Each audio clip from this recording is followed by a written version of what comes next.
be live? Almost live? I'm live, apparently. Let's see, let's make sure. I like to make sure. Almost gotta check. Oh, this lady's selling something out of her fridge. And... oh, hey! There we are. I am here. Live. Okay, there I am. Let's send out sweet. And the ski. Oh, the guy from the Cosby Show is going to be on the pit. I've never really watched that show, but good for him. I like that guy. Anyway, I just saw that. Hello. How's it going? Oh, Anthony's here. Hello to Cornbread, Superdosky, William Ellman, Purple Goop, Sin Ram, K Master. Was someone else here? I thought Nathaniel Foga, Nattenbach 64, Javier Portello. I think we got Jortunes. No, thank you for reminding me. I did send those. Or I hit send. I hope they sent, but I believe they did. Anyway, yes, welcome to another episode of Hey Austin, Movie Crap Live. Courtney. Hello, Courtney. And Classy. Oh, everybody's showing up. Alright. Yes, it's actually been a week instead of last week we did 2 streams. Anyway. Here we go. Hey, what's up? Wearing the shirt, my When You Mutant shirt, which is one of my favorite shirts.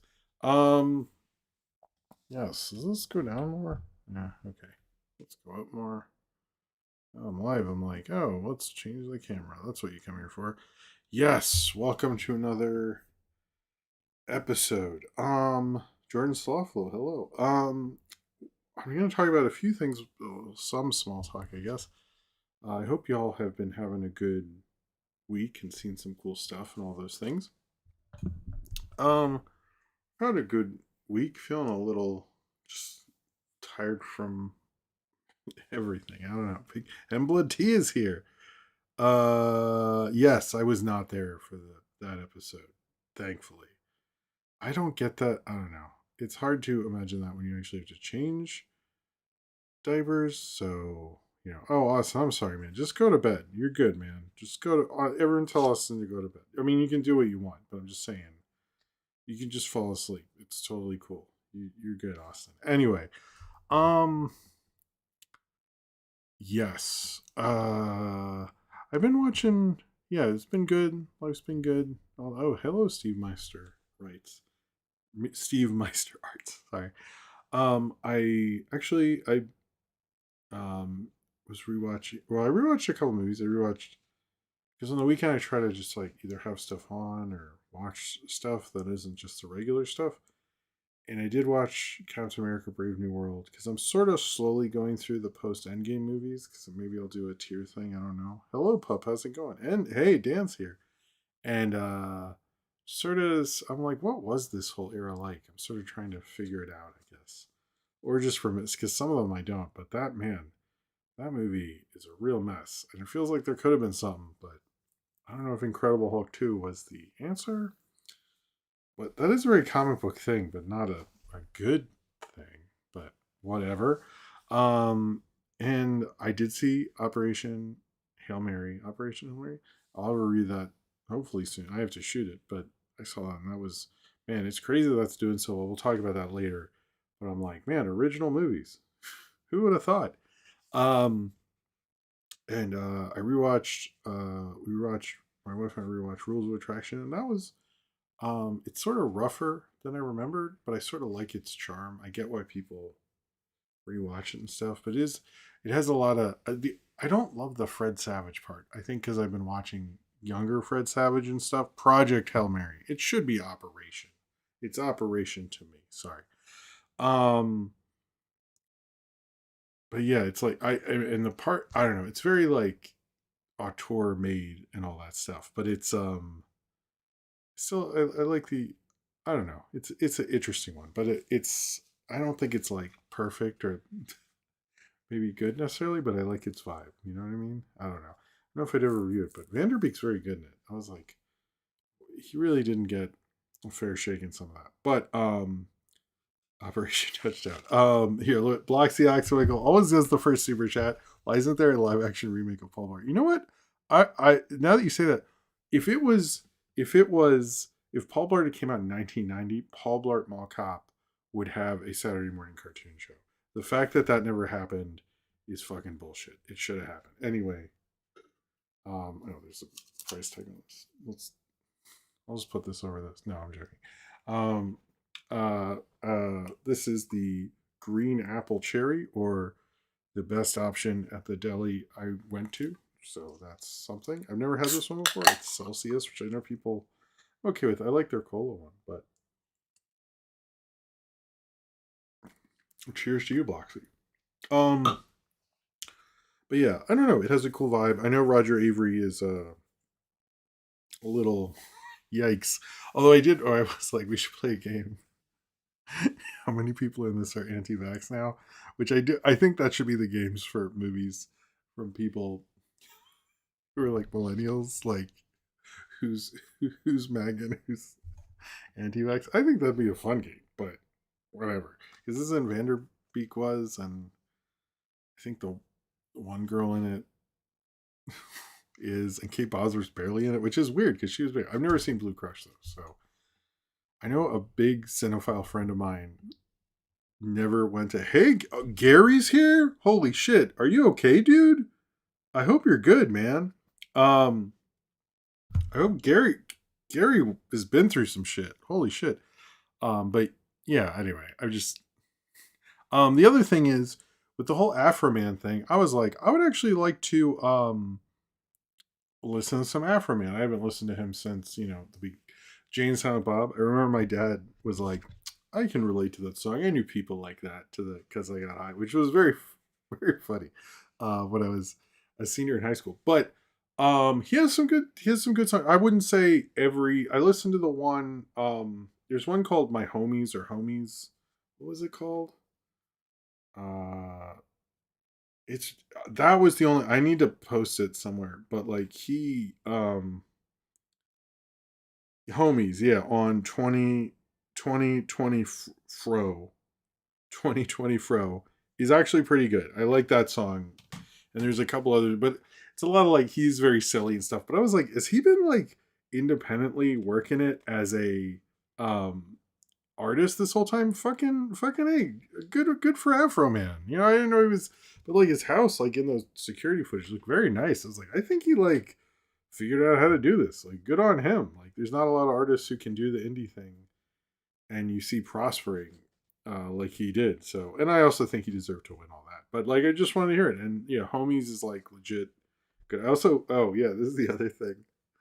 And then I will start the show. This is like a real thing. So there was a long time ago, back in the Knock Force days, I saw the Truffaut film. I've barely done. I don't think I've reviewed any Truffaut, but I used to be really into Truffaut and the 400 Blows. I need to do that. But he did a film called Love on the Run, which is the end of the whatever the guy is from 400 Blows. And at the end, he had this song called La Amour un Fouti, and I'd never. I always listen on YouTube. I was like, is that on Spotify? I found the artist, and then his third most popular song when I was looking at this guy is called La Ballade de Jim, like my name, and I've been listening to that a lot. I can't play it here, but I might post it. Like it's kind of my new theme song. It's like if my life was a show, it would start with Le Ballade de Jim. It's I will definitely post it on the Discord. But it's like this French song, and it's actually about a guy who drinks and drives, I think, but I don't have a driver's license, so that does not apply to me. Although if I was drunk and driving, that would be tremendously bad for everyone. Like that, because I don't know what I'm doing. So that would be a real disaster. But anyway, yes. Anyway, I'm sorry you're not feeling. Everyone, give a shout out to Gary. I did. I will not steal any of your Dark City DVDs until you have recovered. So just buy up as many as you want. But as soon as you say I'm feeling better, shit's gonna get real. That's all. Look, I'll give you till then, and any other Alex Proyas movies. I know you have Gods of Egypt, Gary. Don't lie to me. All right, I know you have that. You got it for $1 at the thrift store. It's cool. I get it. I've heard that about Wild Child. I need to rewatch that one. I'm sort of between 400 Blows and Jules and Jim, but it's been like a really long time. It was like very much my film school, high school was watching a lot of Truffaut, and I feel like I overdid it, and then I didn't want to do it for a while. And now I'm like, oh, I should probably have actually done that. Anyway, George Tunes, will you be reviewing Project Hail Mary or not? Yes, there will be that, and there'll be a seeing Project Hail Mary video, which I think is actually going to be really cool. I'm excited for both. So, cheers to you, George Tunes. Have you seen Pointless Hub's video on the Rock slop? I'm a little confused about that. What is the Rock, like the Rock slop videos, movies, I guess? Yes, so I've seen the Captain Midnight's thing about the Rock's failed Oscar term, which I still haven't seen Smashing Machine. Maybe I should do that. But anyway, cheers to you, Nightbox 64. Thank you very much. But yeah, it's not often you look up a thing and you see the ballad of your name. So, and in French, I feel so cool. Anyway, but that is getting of my going to work playlist. Like, but yeah, Rocky is in the chat. Rocky. Well, I will say in Project Hail Mary, not Operation Hail Mary. I like when they refer to Rocky very naturally. In my head, I go, "Well, this is an MGM movie who also owns Rocky." Like that's always like when a studio references their own shit. I'm always like, "Okay, I see you. I see you." I mean, you know, Disney does it a lot. I like it when other studios do it. But I was like, but it's also Rocky's a pretty universal movie. No, almost everyone tells me Smash Machine isn't good. That's probably going to go into the movie I have on while I do something else category, which just means I won't review. If I do that, by the way, I do not review stuff that I'm like putting tags on videos on my computer. Like that's bullshit. I don't do that. I think it's not cool. But if I'm like, I just want to like catch up or something. But oh hey, thank you, Daniel Rodrigo. You were nice too. Oh, his name is Rocky in the book? I didn't know that. Okay, that's interesting, Corbett. Thank you for telling me that, because I would have made that dumb comment in the review. So now I will mention that you confirm that. It is interesting every time they get I forgot the gags in Free Guy. It's been a little bit. I'm thinking of Fall Guy. Free Guy. They were okay. Free Guy's a little, people do like that movie. I don't know if I'm as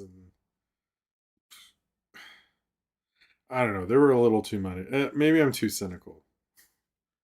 Maybe I'm just like my mother, too cold. Maybe, or is that his father? No, shit. That's his father, isn't it? Anyway, um, doves cry. That's what I was doing. Forgot where I was in this. All right, let's. He did okay. The Rock's energy drink. Where is it? I really like that one. That was like the best one I've had. If I can find it. Oh, Ryan, we talked about everything you'd be interested in. I did an hour on the Muppets, but I finished it, so, you know, sorry, man. All right. I don't know what's doing. Anyway, hey, Ryan, how's it going? All right. So then, I don't know why that made me laugh. Ooh, okay. This and everything I do is scored by you, the fans, either through Super Chats during the show, where I will, where are we? Sorry. Where I will drink an energy drink, this wonderful one that Godzilla's next to, where I will give me more energy. When we get up to $20, this light goes all flashy. If we get to 40, or a multiple of that, oh geez, Godzilla, I'll do this Godzilla thing. Oh, so you're getting fart first. You know, I had to look through, it's really my kid's toy, and it's become like a staple of this now. And so I have to I did go through their toys to find this guy, which is kind of funny. He's like, although I maintained I will get when the new Godzilla Kong, I will re-get them a Godzilla and Kong. Like I feel like if there's a Godzilla toy for a big Godzilla movie, I feel like if I have kids in my house, we should get that Godzilla. I think that is a good policy. Anyway, yes, that is what happens with the super chats there. But also, you can support me by going to the Patreon, which is linked below in the description. I am going to do sort of a relaunch of that soon. So if you want to be like, I was there before that, I'm so cool, or something. Maybe, I don't know. Anyway, it has all sorts of cool things like exclusive stuff like my commentary series, where I just posted one of an older of my videos, as well as more Power in the Movie review vote. You get postcards, which those are going to go out soon. Patrons, don't worry. You can find out the totals of movie review vote. You get access to the Patreon exclusive playlist. All sorts of cool stuff like that. It helps me to continue to do what I do. All of this is, of course, if you are financially able to do so. If not, just liking this video and subscribing to this channel very much helps, but it also can, liking helps this video. But if you're like, hey, I never know when this stuff is happening, subscribe or turn on notifications. Of course, if you want to have notifications of the Insta premieres and all those things, and community posts on all that wonderful stuff, if you do, then you should do that. But if you don't even have an account, and I know I do this every week, but if you don't even have an account, you just enjoy watching the show, and you can't even comment or whatever, thank you for being here. I really appreciate you just watching. Is still support, and I very much thank you for being here. Also, if anyone who doesn't get to watch it live wants to ask questions and comments, I try to respond to most comments, so please feel free to do so. This isn't an engagement thing. I see that there are a lot of people, and if you want to ask questions and stuff, feel free to, or something like that. I'm just saying, because I feel like maybe I should say that at some point. I know I've said it before. But I know there's an Apple Plus show. I have not gotten into that at all, but I've heard it's good. But I don't have Apple Plus, so anyway. What was I going to say? Also, the Discord, which is run very well by Austin Zane Powers, Cornbread, and Ryan Walderson. They do a wonderful job. It's a really great community. They do daily questions, which sometimes I repeat because I forgot that they were asked before. But other times they have really good daily questions, and they do a good job. I also ask what they want me to talk about on Movie Crap this week, and you guys tell me, so I get kind of a sense, and also stories I was unaware of, all sorts of cool stuff like that. There's no watch this week. There will be one next week. There's the novelty playing cards channel, which I need to do these James Bond cards, which are actually really cool. I'm actually really I think the best cards for me are ones where it's a bunch of movie posters, and some of them might be in a foreign language. Maybe that's to me is the best, I think. Anyway, but it's a really great community. It's really wonderful. It's really cool. They do a great Discord, and I'm always very proud of it. So if you want to join that community, or like everyone who's talking in the chat right next to this video, then please do so. You can always join, and you can answer daily questions. Even if you miss that day, you just have to reply and stuff. Maybe not the Movie Crap live one, because that's happening now. But other than that, go ahead. As long as you reply, I don't think anyone objects to that. Yes. All right, let's get into it. We do have quite a bit of things this week, which I was surprised by in the post-Oscars week. Sometimes there's enough stuff, but there is. First thing is the Smiling Friend short card game. I think at some point I will do a video of all the Smiling Friend shorts, because I've done everything else Smiling Friends before the end happens. I'm not sure how many shorts there are going to be. If anyone knows, I really couldn't find it, but I didn't look that hard either. I will admit to that. But I know there are 2 others in this one. I've not actually seen the 2 others, but I watched this one, and that is pretty much how I feel when I play any game where everyone else knows all the rules, and I'm like, what the fuck is going on? So I'm very much Pim in that video, in that short. It was a lot of fun. I thought it was actually a really good short, to be honest with you. Seeing them all hang out in the office and stuff like that.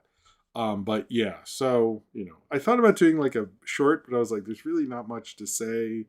But I will do maybe a short of all 3 of them. So I'm like, I might as well just do that also. I don't know. Maybe that's dumb. But I enjoyed it. I'm not sure how many more we're getting. That was a little, just felt very random, because the new ones don't come out till, isn't it 2 weeks or something? It's at least a week after Easter. So yeah, it's 2 weeks. That's a little wild. But anyway, we'll see. Also this week, Sidram, hold on, before you continue this, Sidram has been doing the timestamps. I really gotta publicly thank him, because it's really, I have no time to do anything ever because of the kids and my job and this and everything. And I was never I would usually, it wasn't because I was ignoring it, just wouldn't have the time to get to it. So really a big shout out to Sinram every week for doing the timestamps. It so much helps this channel and this show. And if you like the timestamps being skipped over, it is 100% him, and he puts really funny puns and does a good job. So I just want to say that because I'm very thankful for him doing that. It's such a big help. If you ever doesn't want to do that, that's cool. But as he's doing it, I will 100% thank you. Sorry.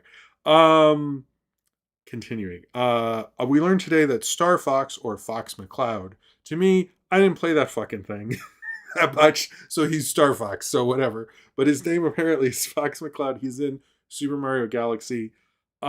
This to me feels like most sequels where or of an IP thing, like Iron Man 2 had way too many characters, like Batman Returns had too many villains. This feels like the same thing. I'm assuming, I mean, they didn't say like who his voice is, I don't think. Although when Yoshi came out, a lot of people said Donald Glover earlier, and I thought it was a joke. So maybe it was like revealed today too. But I am like, like, what are we doing with the Star Fox? I don't know. It's just very weird having that many fucking people in the thing. I'm like, we're overstuffing it. Like, I know people get excited, and like in the old days of comic movies, like X-Men 2, I'd be like, oh cool, we're seeing this person. But we're so far past that. I'm surprised a video game movie would do that, but maybe video game movies are not like that. I don't know. But I was like, the Star Fox thing was like, maybe we're like doing this too much. I don't know. William Elman said, I just got back from a 35 millimeter screening of Actoni 1961 with Pasolini. I don't know how much Pasolini I know, man. Star Fox to Pasolini. I'm sure everyone was like, I hope he goes from Star Fox to Pasolini. I'm going to look this up. What Pasolini has I seen? I feel like I think I saw, well, I don't know if I think I saw Salo. I think I saw Oedipus. I saw Arabian Nights. Okay, I have seen some of his stuff. Anyway, that's cool. I don't. Oh no, I've seen the Decameron. Okay. Oh, I've clearly seen some. Oh, I have seen that. The Decameron. Yeah, I've seen. Okay, I've seen a couple. Some of the far. Anyway, that's cool, man. You definitely live near a cool theater, man. Cheers to William Allman. Cheers to you.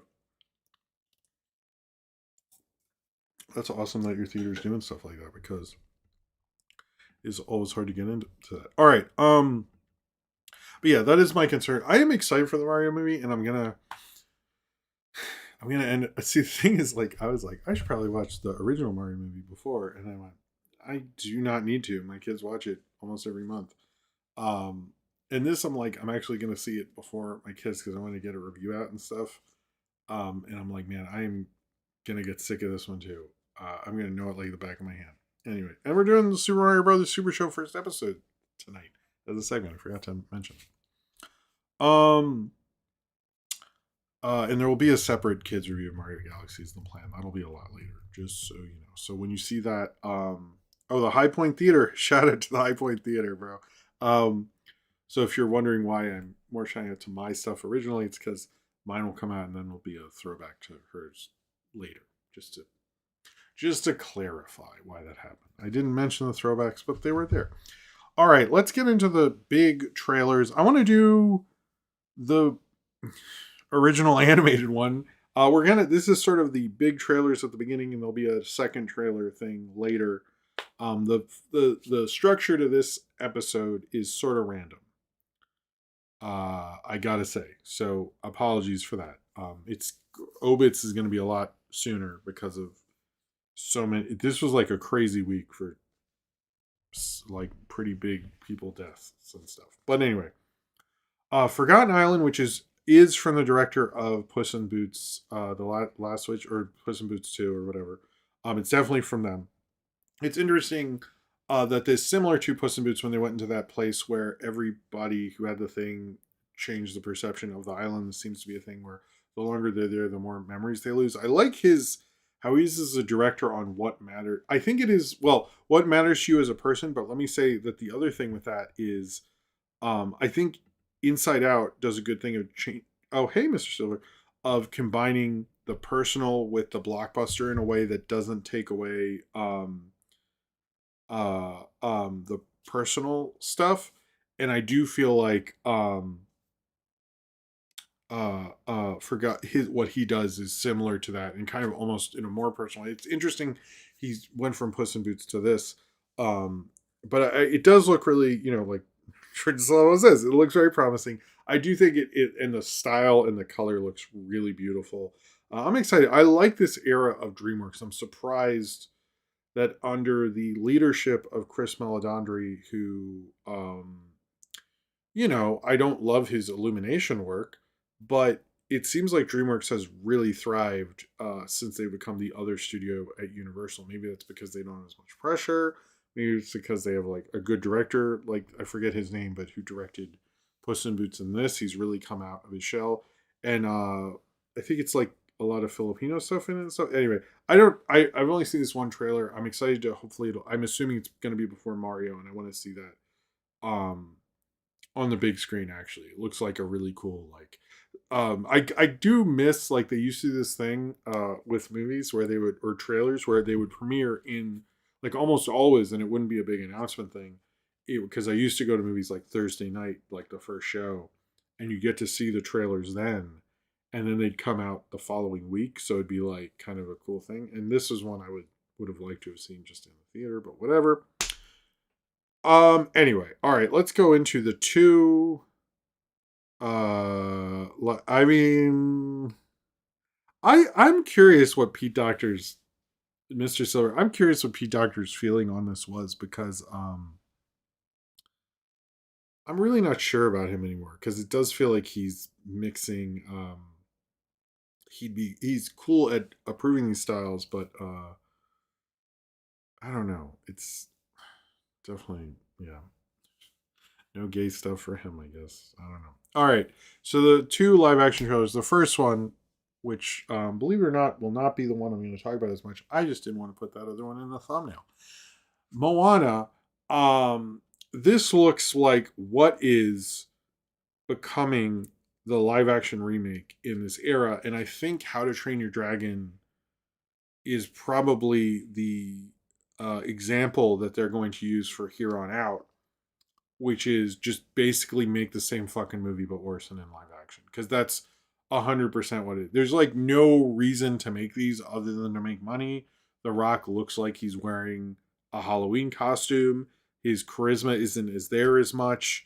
The color looks worse. I didn't look up who directed it, but honestly, who fucking cares? It does not look as good whatsoever. And the thing I don't get about some of these is, like, Ron Clements and John Musker are probably the two greatest animation directors of my lifetime in terms of Disney.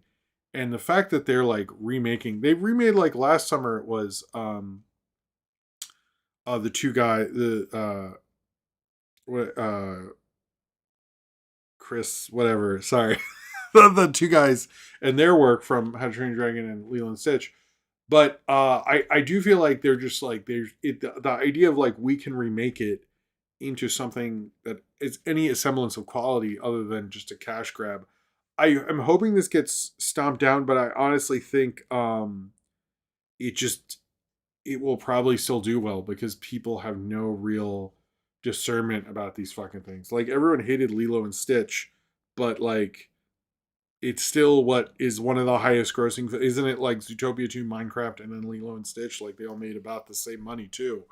And no one talks about Lilo and Stitch other than the shitty ending. But, like, I just don't. I also think, like, it's way too soon for this.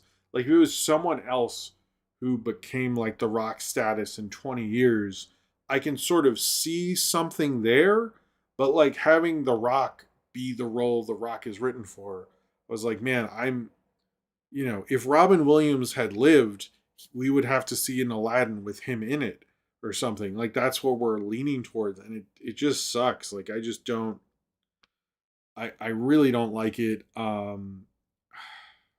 really hate these things, and they're just like, it looks so visually boring, and I don't understand the perspective other than Disney wants a hit and they got a hit with it, and it'll make a lot of money. But I don't really think it all looks interesting.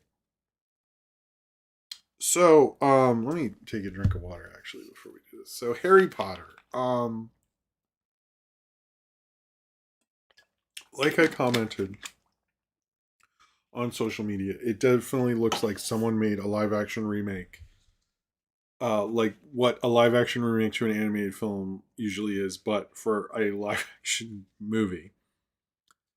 But this straight up, like, I don't understand what we're doing here. Um, Now, ignoring, I there's so much I really hated about the reception of this, and it really pissed me off. I don't know. I did post to. Sorry, I'm like referring to things, but I don't want to act like that I came up with these things originally or something. It is like we are in the time frame. If you didn't see this, like the original trilogy and the prequels were 16 years apart, 83 to 99. That's 16 years. We are about we're kind of 15 years between the last Harry Potter movie and the Harry Potter show. It is astounding to me that we somehow, the same time frame, have made a thing that looks worse and less distinctive than the fucking prequels. I mean, like, what the fuck? Like, are you kidding me? Like, the prequels, like, whether you like them or not, at least have a place in like film history and that era and stuff. Like, I don't see anything that like it just looks like the same Hogwarts. It, maybe looks a little more English and stuff with the tube and stuff, but it really just there is nothing interesting about this whatsoever. I guess like kids will be like, "Oh, this is my Harry Potter or something," but it just looks like the same shit but with new people. Why wasn't this animated? Why wasn't it from a different perspective? Like this is such a boring thing. And like it also sucks that like why everyone I saw these arguments um of people saying, "Can you did I say the prequels? I thought I said the prequels. I thought I said the prequels." Anyway, I apologize if I messed that up.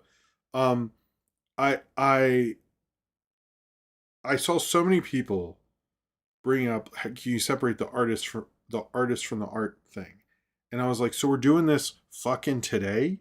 We're doing this argument that like, and it like oh man, Harry Potter's really good. I get separated from J.K. Rowling and stuff, and like, look, I was really into Harry Potter for a long time. My kids are into it, but like we try to do the books we already have, and like I really don't like to support her whatsoever.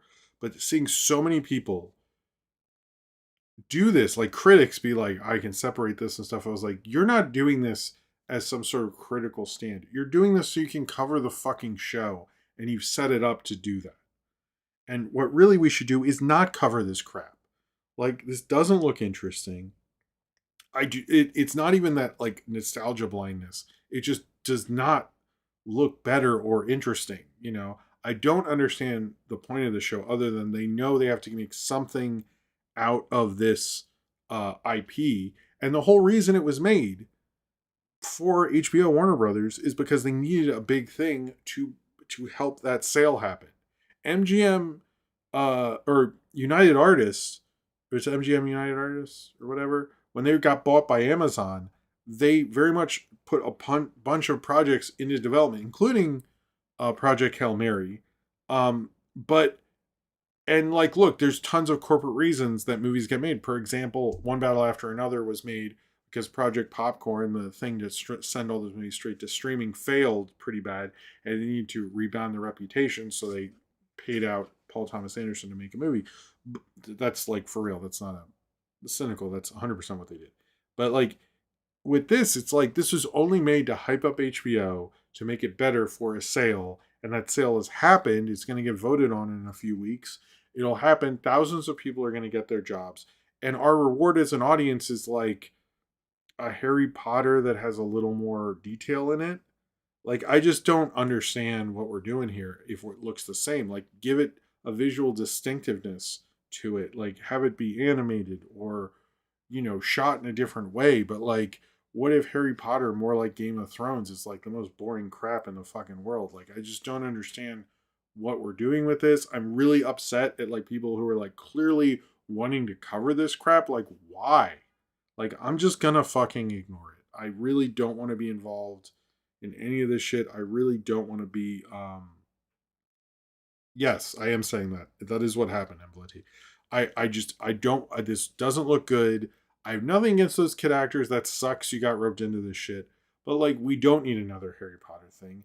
I agree that like, yes, there are certain books and parts of those that didn't get put in, and like, there's somewhat of a reason to redo it. But I think it is too soon, and there's not enough like the distinctiveness in terms of special effects between the original trilogy and Phantom Menace was pretty great, actually. I don't think there has been that much change in the last 15 years that's as distinctive. So the reason to do it makes no fucking sense. It's not like filmmaking technology has advanced, but not for a movie or show like that. And it's just, I don't know. I'm very disappointed in this. I don't like it at all. I find it entirely a cynical proposition that they did it. And we all know they just are biding time.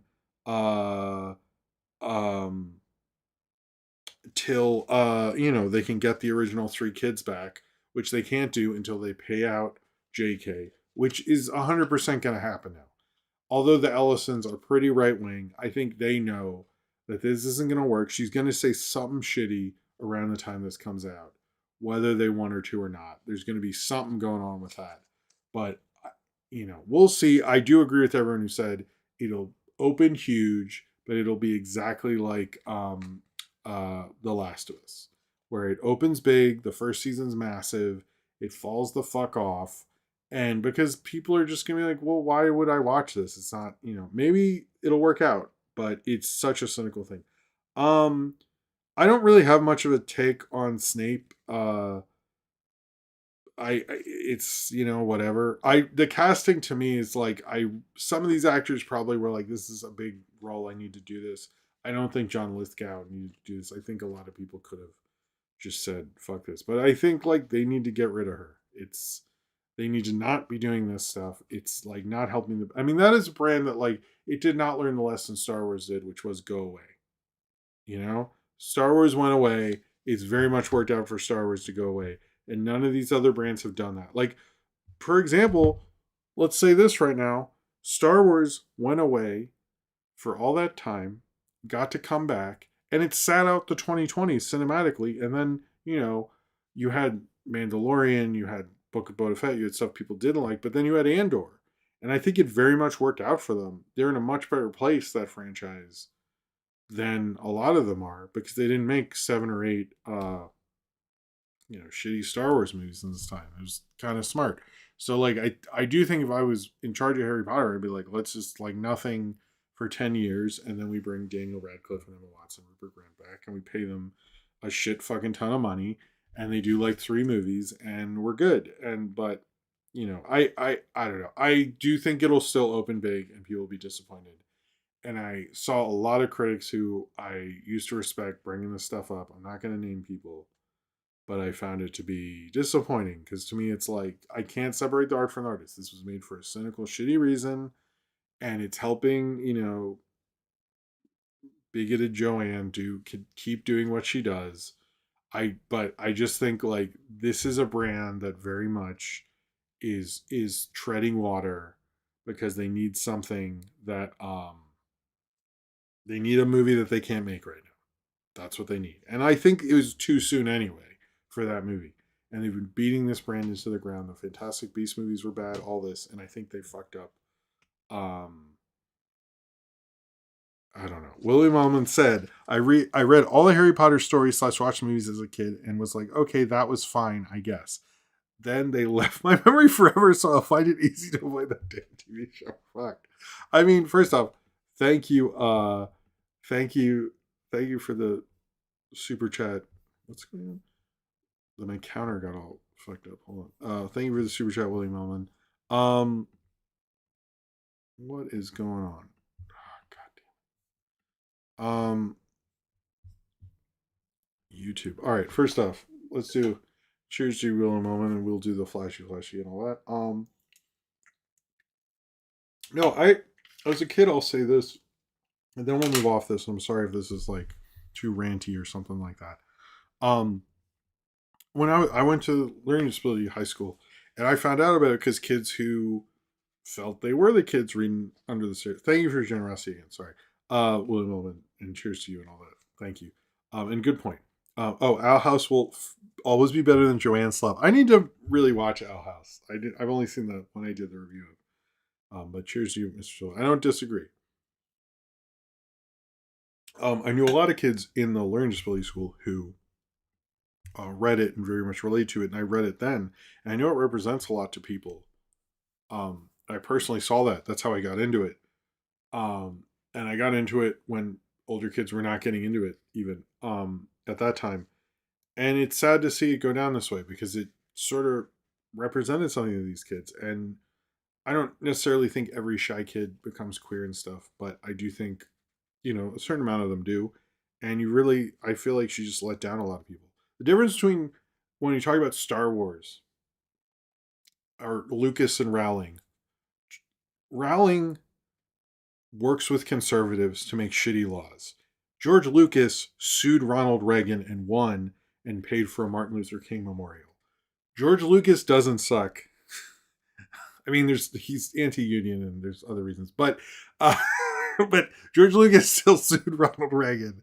J.K. Rowling would be friends with Ronald Reagan. That's the fucking difference, and that will always be the difference. I'd much rather have George Lucas than J.K. Rowling any day. And also, he sued Reagan because of the Star Wars thing. Fucking awesome. I love it. Yeah, he did. I don't know how much he got, but I'd always heard he had said before he used that money to pay for the Martin Luther King thing, which I was like, damn. Don't fuck with George Lucas. I've heard that, though. All right. Anyway, sorry. I'm sorry. So we're going to do... I know that was... Man, okay. Let me do a few fun things before I do the obits because I don't want to, bum everybody up. So to everyone know, this is the most shocking news. Gene Shalit is one, still alive and 100 years old. What the fuck why aren't you reviewing movies, Gene Shalit? Come on. Next up, Medela Butterfly 179. I love these super chats. Cheers to you, Medela Butterfly. Cheers to you. There was found if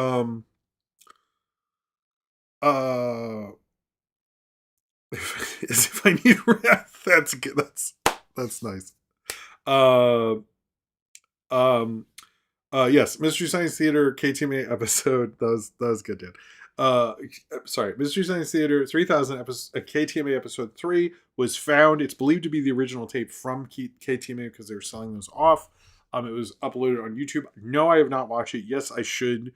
I would like to watch the ones. If I had the time, I would review it, but there's too many. I'm probably going to have a Mystery Science Theater review or something soon. Hype.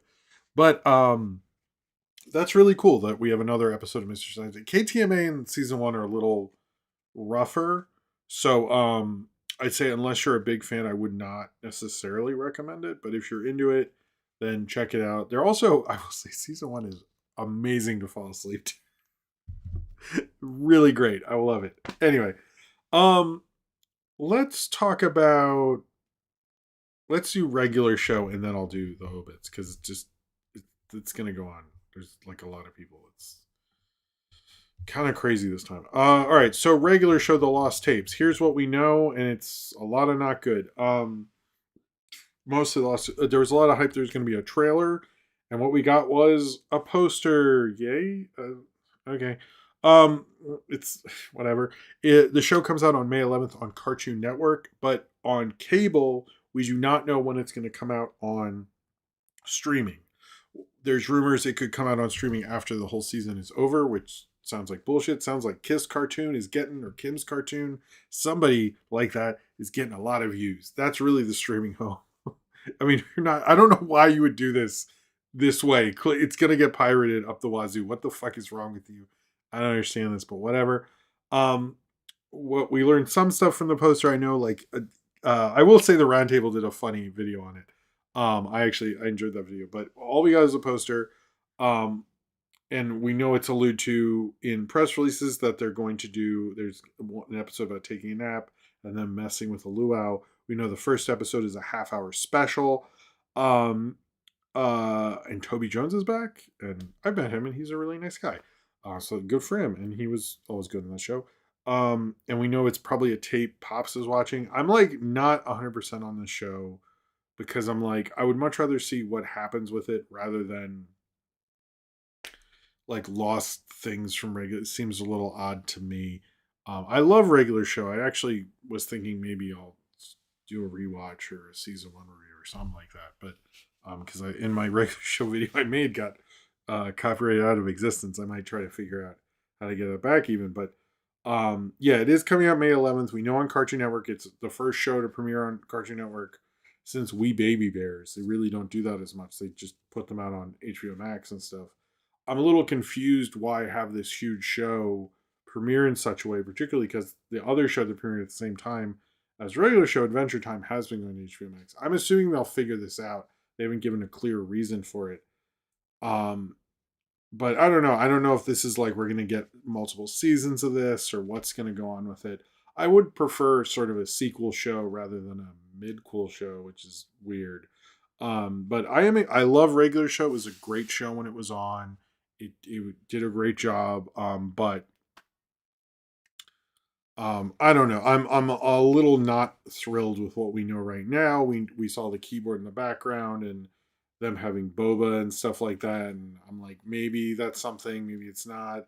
Reading into that, I just hope we get some good episodes. I think you could do some good ones, but I prefer moving on than like kind of treading water like we are. But I don't know what they are, and I do think JG Quintel is a really good like creator and writer, and most of the people involved. Like I think Owen Dennis is doing some, and like there's a lot of really cool people on that show. So I'm like, as much as I'm like, I think this sounds like bullshit. I'm also like, well, I mean, I think they could do a good job. So you know, I would like, yeah, I would like, I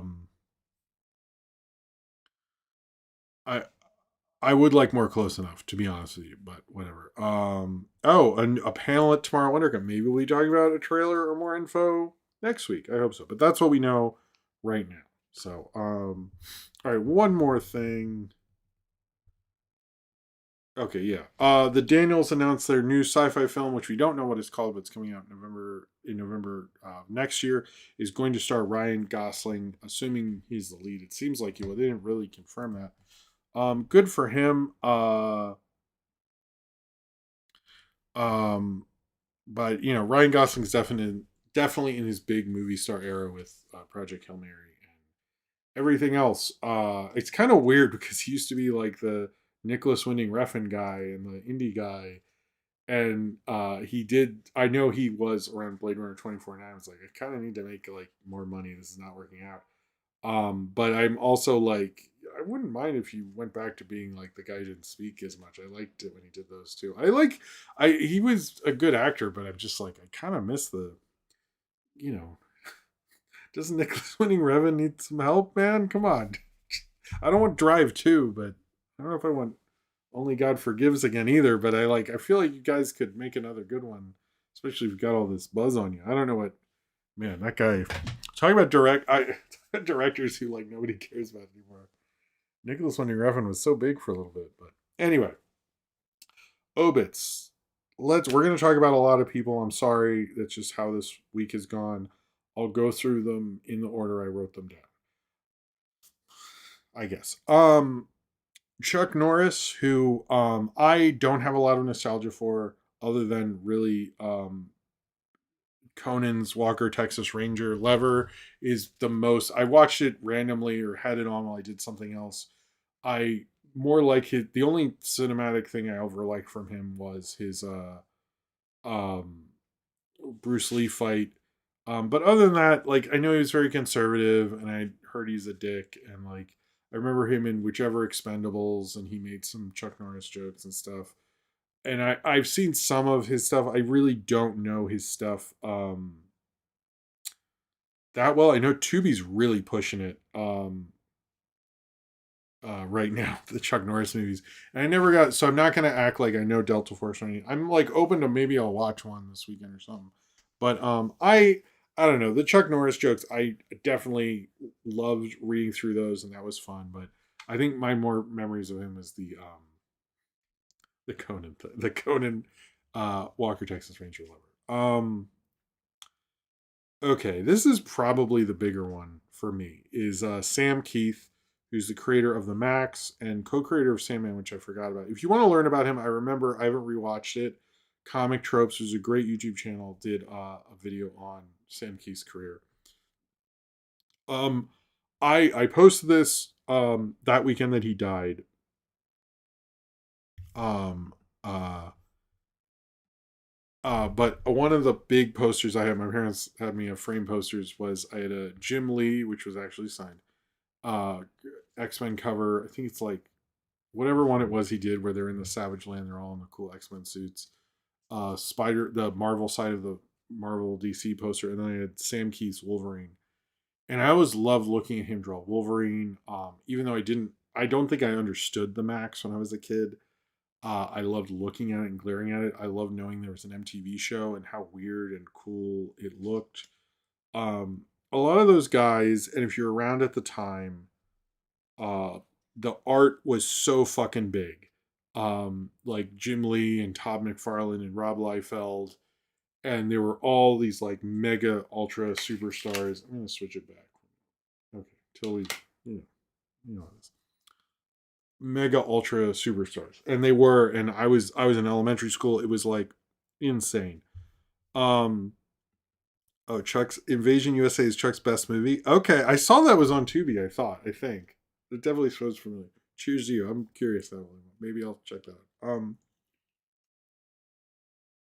But as a kid, there are certain artists I just love looking at, and I really liked looking at Sam Keith's stuff, especially because I had that Wolverine poster like my whole childhood, like from when I was like 8 till I guess I moved out 18, 19. For 10 years, I looked at that every day, and it was such a glorious poster. I brought back my old Tumblr comic scans to put it on there. We're sort of reusing it a little bit more, but that I was like, because I didn't have any Sam Keith, and I was like, it's got to be this poster, which I know is not as iconic for everyone else, but the Maxx was a big deal for me. I loved that show when I could get it when I was older. I love how weird it was in like uses limited animation in a really interesting way. There's not a lot of people who can be interesting with limited animation. There's not a lot of people who can be interesting with limited animation. But the Maxx really was good at it and being weird and mysterious. Um, I just, I really, really love Sam Keith's art. I always liked looking at it. I remember there was some place and I found like a back issue of the Maxx, and I just kept looking through it. It was expensive. I didn't get it, but just a really original, interesting artist, and I really love it. I was actually this year. I was like, I gotta finally review the Maxx, and now I'm like, well, I guess everyone will think I'm doing this for this, but who the fuck cares? It was that and the head were like these big shows for me.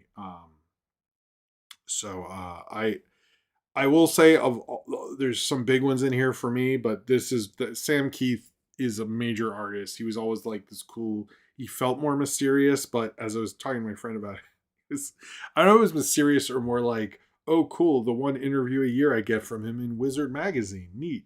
So it might have been some of that, but he always felt kind of cool and mysterious. And I don't know much about him personally, but I mean, to go, Sandman and the Maxx is a pretty insane legacy. It was part of Image Comics in the early days when all those artists were going off. It was definitely the coolest Image comic and retained that coolness to this day. Like, it's one of the few of those. People dunk on those things all the time, but I don't see people dunk on the Maxx clearly enough. Probably because the cartoon was good, which other than Spawn, but Spawn like goes on too long and whatever. But I will say it maintained its mystery. Maybe that story doesn't work as well, but it had a coolness and an interestingness to art. It just like I love just looking at it. I love his interpretation of Wolverine as like this hunchback guy with the claw.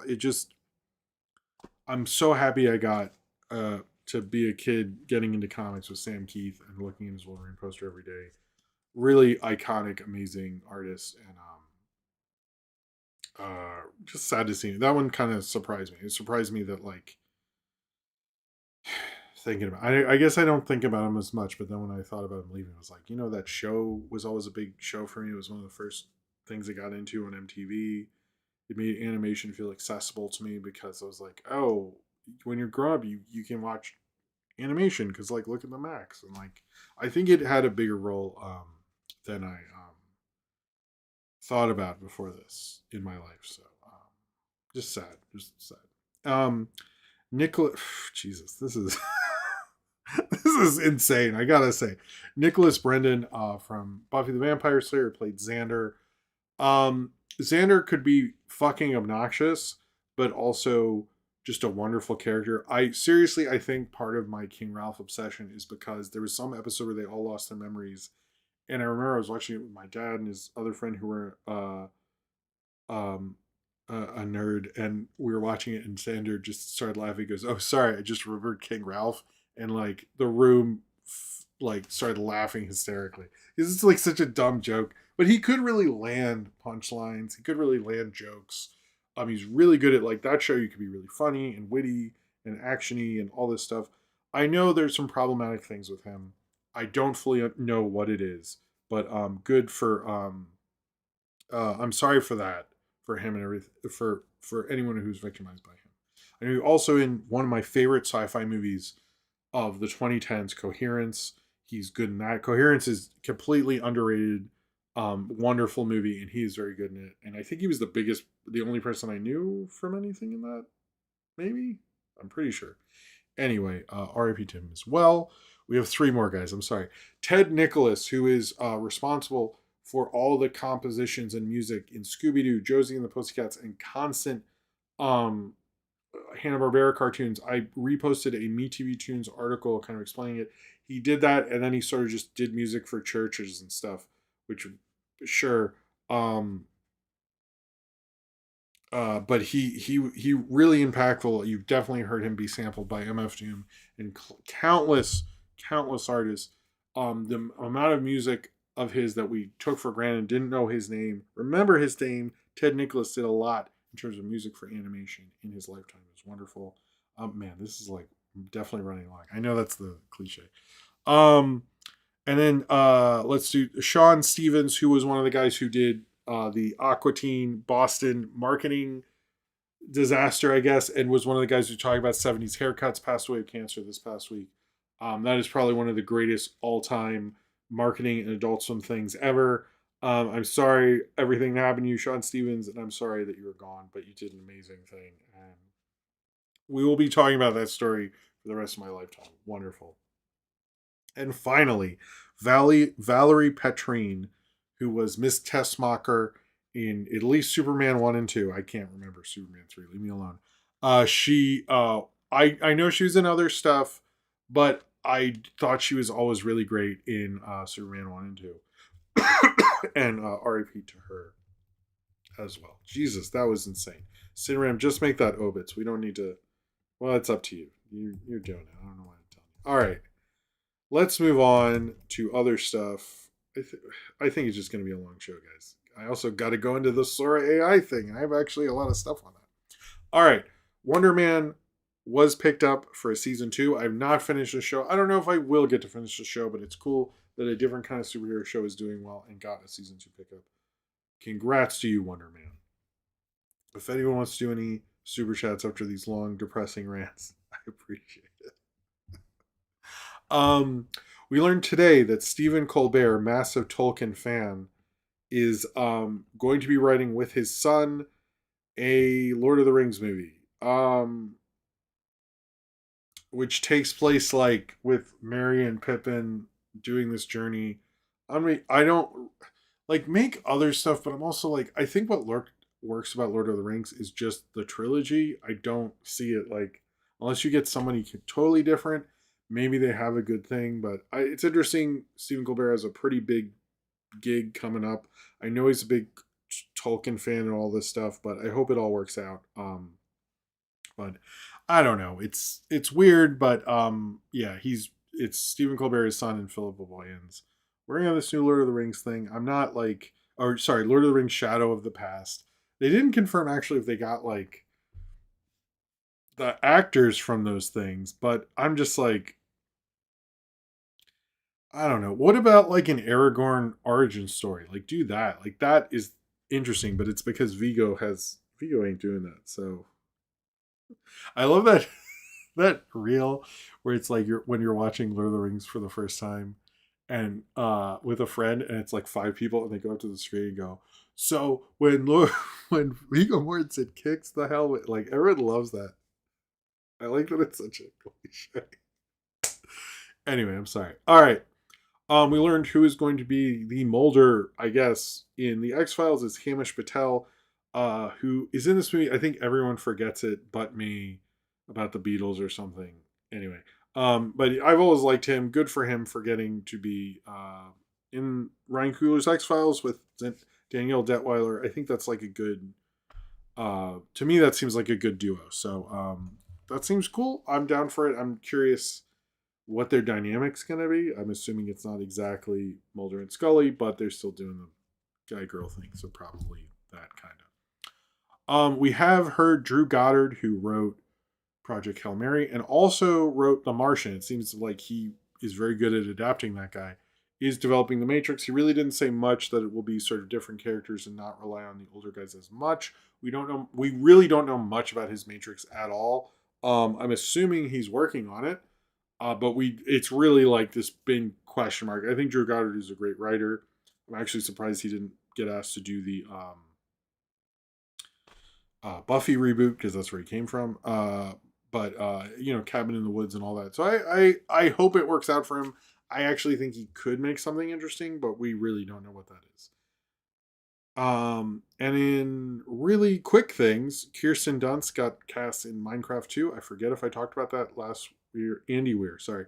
In Minecraft 2, I forget if I talked about it. Apparently she did talk about it in an interview. She wanted to get that. Good for her. I think she's great in this kind of stuff. I mean, she was in Jumanji, so she's done the special effects thing before. And, the Spider-Mans and stuff. So yeah, and Coco 2 is coming out on November 21st, 2029. So it sounds like Thanksgiving is earlier that year. But yeah, I'm not sure about Coco 2. All right. Miami Vice. What is exactly the deal? Because it seems to be confusing. So to clear the Miami Vice things up. Yes, Michael B. and Austin Butler were in negotiations. Yes, Austin Butler called Michael B. to get him involved in that movie. And yes, Joseph Kosinski is directing it. And yes, they were working on it. But no deal had been signed yet. Notice there was no big casting announcement. And because of that, and Michael B. just won an Oscar, he's asking for $15 million, which some people are like, oh, that's ridiculous. I'm sorry to be touching my nose. I'm sorry. Didn't he launch, doesn't he have a franchise? Doesn't he have, just launched a huge original IP movie? Guy is definitely worth $15 million. I don't think that's actually very ridiculous to me. I've long heard he's probably the lead. It's more a Tubbs movie than a Crockett movie. I think that is fine. Michael B., even before he won the Oscar, is a way bigger star than Austin Butler. I know people are acting like, well, when Elvis came out, he had 2 Creed movies that made a lot of money. I don't understand what we're doing here. So I do think that's gonna happen. We'll see if it doesn't work out overall. But to me, it's and I know there's been sort of some comparisons to when the last Miami Vice movie happened is right after Jamie Foxx won his Oscar, and there was some they had to mess with the thing to appease Jamie Foxx because he was a bigger star at the time. But I'm also just change it. Who the fuck cares? They're just gonna be moody in Cars. It doesn't matter who the lead is. Just make them be moody in Cars, and then they solve a mystery. Nobody cares if Crockett is the lead anymore. I'm sure Don Johnson doesn't give a shit. There is a rumor Tom Cruise is the villain. I think that is probably there's a case to be made that could be true. I know he likes playing a villain. I think that would make it an event. And if you're going to spend $15 million, well, the problem is if you're spending $15 million on Michael B., you're probably spending $20 million on Tom Cruise. I don't think Austin Butler's getting close to either of those guys. No offense to him, but I do think it's going to be an interesting, if that all works out. But it's looking very expensive. So, and I'll just note this: the weirdness I've seen about Sarah Michelle Gellar is, and the Buffy thing is weird. I don't really blame her for that, and people are saying, "Oh, it's her ego." I'm like, dude, just I don't know. I'd much rather blame the executive. I'm not going to blame her. I think I've seen people go way too far with that. It's whatever. I just wanted to point it out. If you see people bring it up, I'm like, she was an executive producer, but there was more. Also, no one's seen the pilot. When we see the pilot, I will say other things or a script or something. But like almost everyone I know who read at least the script thought it was decent, but not. I don't know. I just don't. Whatever. All right, I'm gonna go into Sora AI. If anyone, super chat thing and all that, while I bring up what happened with the Sora AI failure in Disney. Okay, I think we'll be okay. We might run a little long, but we should be okay. Wait, what is that? Okay, I see what's going on. Okay, sorry. Organizing. All right. So it was announced that even though Disney was like, we're gonna sign this deal with Sora AI, to make videos and stuff of our characters, it's gonna be on Disney Plus and all that. That is not happening because Sora AI has shut down. There's no AI video, and AI video I know isn't doing as well.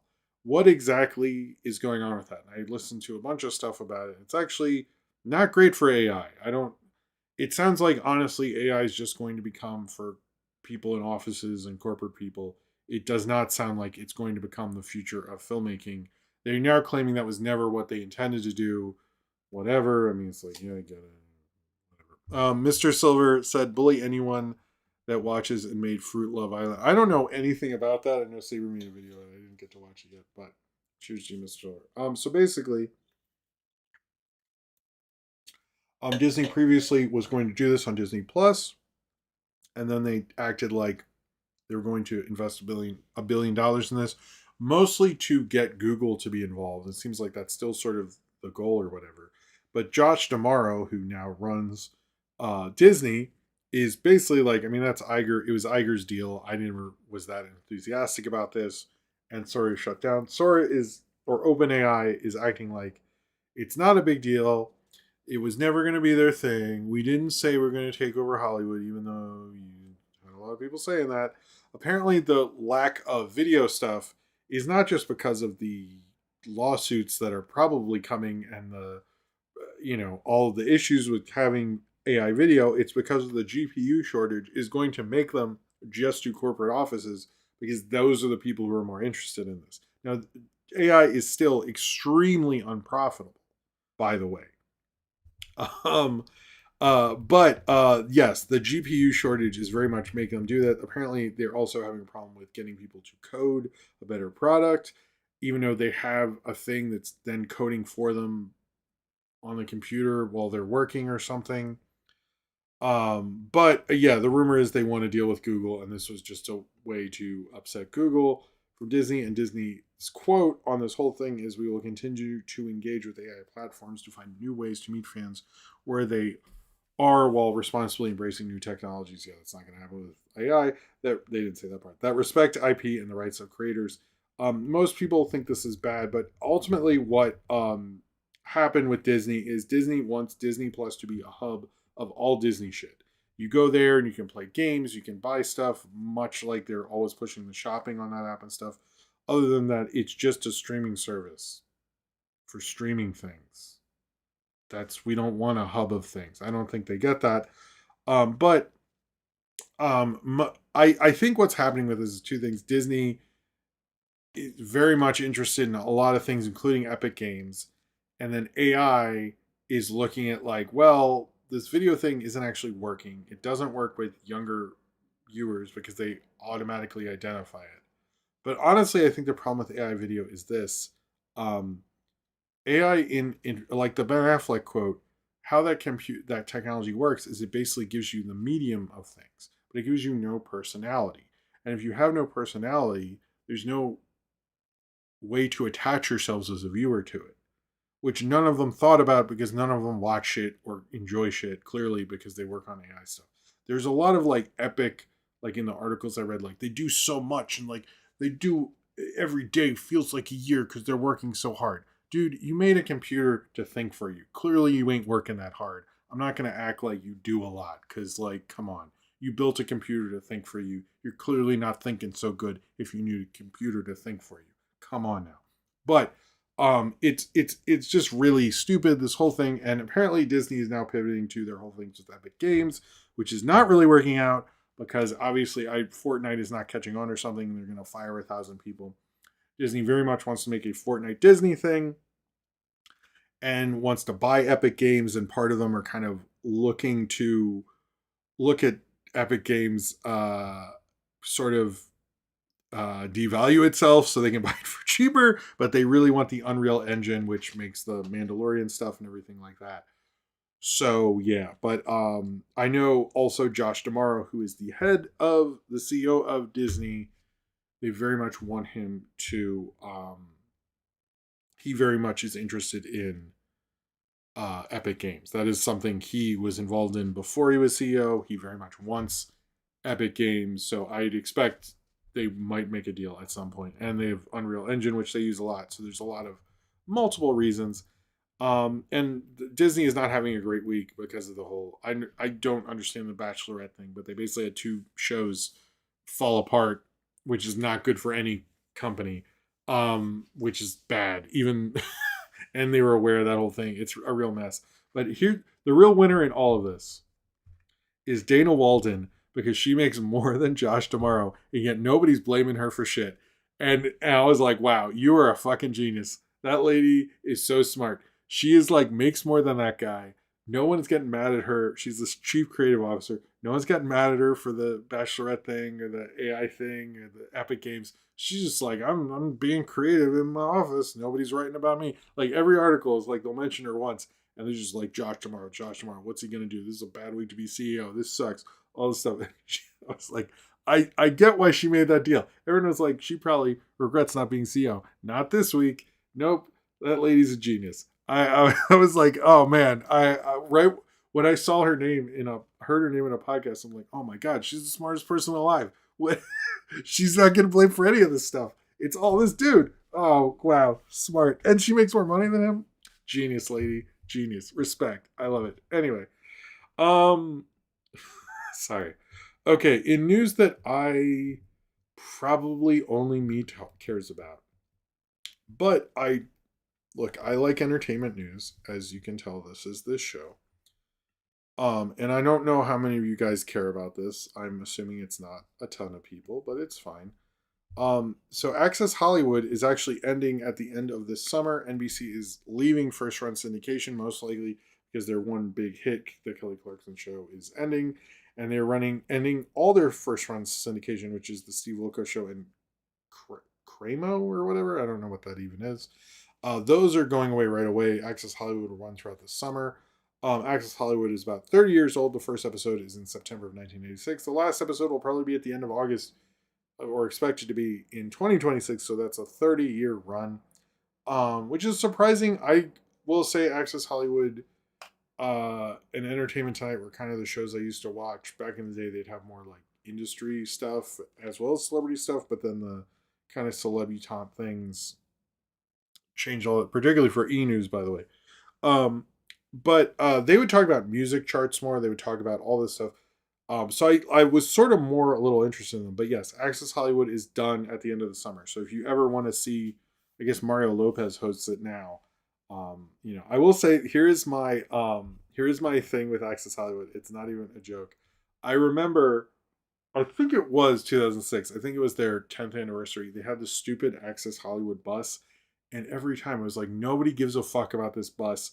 This Access Hollywood bus will mean nothing. It will have no. I think I said that to someone, like to that extreme. I said, because I would have it on and go, why are they doing a segment on this fucking bus? Like every week, every day they talk about this stupid fucking bus. And then that Trump thing happened. I was like, oh my God, that bus will never die. I hate the fucking Access Hollywood bus. What the fuck? So I do remember probably like an ex-girlfriend or something. Like roll my eyes like, oh, this fucking bus. Nobody likes this. This bus is never going to mean anything. This stupid bus. And then the Trump, I mean, it didn't not get him elected, but it's still, people thought it would, but it didn't. All right. In other news, and this is the Access Hollywood thing happened Oscar weekend. I kept forgetting to talk about it. The other thing is CBS, who does Entertainment Tonight, actually confirmed that they're doing another. No, used to be good. E! News used to be good, but CBS, who does syndication for Entertainment Tonight and Inside Edition, has said it's coming back for the 2026-2027 season. So Yeah, so that they are actually Access Entertainment Tonight is going to keep going, but Access Hollywood is going. I'm assuming they will get a ratings bump. Inside Edition, I don't know how that show's still on. I don't know. It's like fun to have on, but then it's just the grungiest little entertainment news show. And then I learned from all these articles that apparently Judge Judy's son, I didn't know this, maybe you guys watch daytime TV, has a show now called Adam's Law. So Judge Judy's son has a judge show. I didn't know that judge shows were in the sequel era at this point, but there's a show called Adam's Law about Judge Judy's son. I didn't know that. I find that actually kind of interesting. Anyway, that's Jim talks about syndicated TV. I'm sure you're all, but yeah, Entertainment Tonight is not going away. I found that they did put out that statement a few days after, and I was like, oh, that's a fuck you if there was one. All right. In before we talk about box office, if in the craziest kind of a snaking its own tail thing, Frank Miller did a cover for Ninja Turtles, which if you didn't know, Ninja Turtles is a parody of his run on Daredevil as well as New Mutants, actually. Um, which the creators have said don't, you know. But Frank Miller did a cover of Ninja Turtles. I thought that was kind of cool. It's okay, but wait, who's a Nepo baby? Oh, Adam's Lee. Yes, of course he is. All right, let's talk about the rest of these trailers. Um, we had the trailer for The Furious, which is I believe it's a Hong Kong action movie. I'm pretty sure they were dubbed, so I don't actually know, but it looked really cool, very violent, very cool. Should check that out. Then we have this is a very hyped movie from Warner Brothers called The End of Oak Street, where a family's house and street are transported to prehistoric times, and there's dinosaurs in it. It has Ewan McGregor and Anne Hathaway. I know they have a lot of hype behind this. They expect this to be sort of their Jurassic Park type franchise. So I'm pretty sure it's that. I don't think there's another thing. But yeah, it's I know there's a lot of hype around that movie studio wise. So like positive hype kind of stuff. So I expect it to be like a fun, and Anne Hathaway and Ewan McGregor, you don't hire those two in 2026 to like it's gonna be a big summer for Anne Hathaway. In other trailers we got the Stranger Things Tales from 85, which I'm confused, but it looked kind of fun. The designs look kind of fucking ugly, but okay. And we got a American trailer because there had been an English trailer for I Swear, which is going to come out. I think Sony Pictures did it. They signed it before all this, and they're sticking with it. Come the film about the guy who had Tourette's, who then said the thing at the BAFTAs and all that. But his film is still coming out in America. The studio is still pushing it. I'm sure when that comes out, everyone will be super normal about that. And then, and I do okay. This is an example and this I'm glad I'm going from this to the box office. Because one thing I liked about Project Hail Mary and its publicity campaign before is they started pushing that movie very early. I think like a year before almost. And I saw this trailer for Wild Horse 9, which is my Malcolm McLaren, or guy who did Banshees of Inisherin and Three Billboards and other stuff. And what was the Colin Farrell, the funny one? I'm forgetting now. Anyway, point being is that this doesn't come out till November 6th, but the trailer is out. I think we need to do this more with smaller original movies, is give them longer advertising campaigns, because clearly it worked for Project Hail Mary, especially with celebrities and stuff. So people are like, when it comes out, they're like, oh, right, I wanted to see that. And I think it actually helps. So respect for them for like, I don't know if it's going to be good. It seems cool. It's like John Malkovich and Sam Rockwell. It actually looks kind of fun. I respect that they're actually really pushing a movie like that this early. I think that's actually cool. All right, let's talk about the box office. We're not that, I always get worried about going over, but I ain't got nothing else to do except sleep. I need to do that. And any super chats and all that would be appreciated. Sorry, I've been ranting about all sorts of nonsense. I don't think that is an Amblin-esque thing as much. I don't know. I did think that. I think it's going to be a little more surreal and fantastical. From what I've heard, they were kind of hiding it in Amblin way. So I don't know though, because I haven't seen it. But anyway, All right. But yeah, super chats would be cool. We can flash the lights again. Sorry, gotta push those. All right. Box office. This was a very good weekend box office and financially for movies. In fact, it was up. What are we up? I kept reading we were up 86.7% better than last year. That's amazing. Now, next year, we probably won't be up that much, but this year we are, which is great. Um, Project Hail, which last year it was Snow White. This year we got, it's Project Hail Mary. Made $80 million. It's an original IP with a movie star in it. It's like the 90s again. This is the biggest debut of the year so far until Mario. Opened to half of Barbie, which was IP. This is an original thing starring a star. This confirms Ryan Gosling is a star that can open a movie. This is like, he is a big star now. There's no like fall guy questioning anymore. He opened a movie with his face, concept. To most people, I know it's a book. To most people, it's an original thing. It's a wholly new thing and all that stuff. This is also the biggest Lord Miller opening. The only film they've ever been involved with that opened bigger was Across the Spider-Verse. And it actually opened 2 million less than Oppenheimer. That's true. Oppenheimer opened to 82 million, which is fucking nuts. Um End of June. Yeah, that's pretty long time, to be honest with you. But this is honestly amazing. Good for this movie. I think it had the best per screen average, right? No, third best per screen average, and those films had 1 and 2 theaters, so that's pretty amazing. Um, I'm very happy that this happened. That the studio really got behind the original thing, and Lord Miller are back, and all those things. I'll talk about the movie later, but this is like one of the best news for theaters and the movie business and everything like that. That something like this happened. It's cool that like we have a star launching, and he had the great quote about like, I don't think it's like we have to make things good enough for people to come to theaters, and he has a movie everyone likes. This is 100% awesome. Great for Project Hail Mary. Great for theaters. That we also have a hard performing movie right before a massive hit like Mario Galaxy is going to come out. That's not necessarily appealing to the same demo. Is also good because you're going to have people. I don't know how much it's going to fall next weekend, but you're going to have people going to both, and they'll both be performing well. This is seriously, this is really good. This is like what we need for movies right now. Number two was Hoppers, which is also doing great. It crossed $100 million. I think right now it might be the highest grossing movie of the year.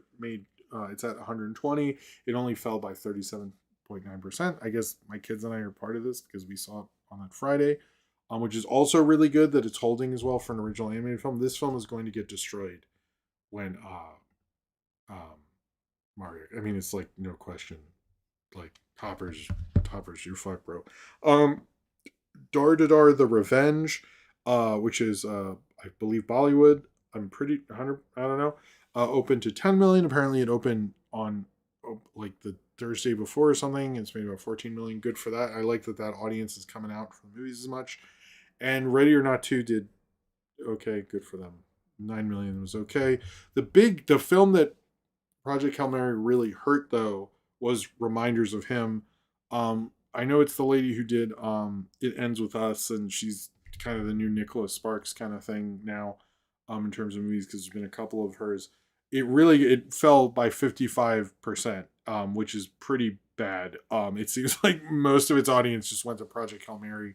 I didn't see that movie. I've only seen It Ends With Us, so I don't know her other stuff, but it was pretty dramatic. I'm not too shocked because I haven't heard anyone talk about it, but I was surprised how much of like it really grabbed that adult kind of dating audience. Chose Project Hail Mary over Reminders of Him. It's probably because Project Hail Mary had an interesting concept with a fun movie star, and Reminders of Him is like not. I don't think it has the star power and stuff like that. It's doing okay, but it's getting hit pretty hard. If there's any movie that got hit by that, it was that. Goat is holding at 26.7%, which is crazy for that. It's also going to get destroyed by Mario. Scream 7 is now the biggest Scream movie, domestic, unadjusted. Undertone is going okay. And does anyone know what Pout Pout Fish is? It's an animated movie made about 1.3 million. Its per screen average is terrible. Jesus. 700? Ew, that's Did anyone go to that? I don't. Okay. And then yeah, we're doing much better than last year. But this was like 100% a very good weekend for movies. If you like theaters, you like movies, this is what it's about, baby. I don't know. But it's really good, and it's good to have a big hit before we have a big hit. And then I mean pretty much what's going to happen is we get Project Hail Mary, Mario Galaxy is going to be number 1 till Michael comes out, and then the summer hit. So this is actually really great for theaters. So we'll see, but I think Mario's gonna probably be I don't know what the projections are, but I'd say like 200. What did the last one open to? Pretty insane one. So I think it'll be similar to Minecraft, where it just will be the number 1 movie for the rest of the fucking year. So we'll see. Yeah, but no, good weekend at the box office, good for animated films, which is good because they need to make that money now.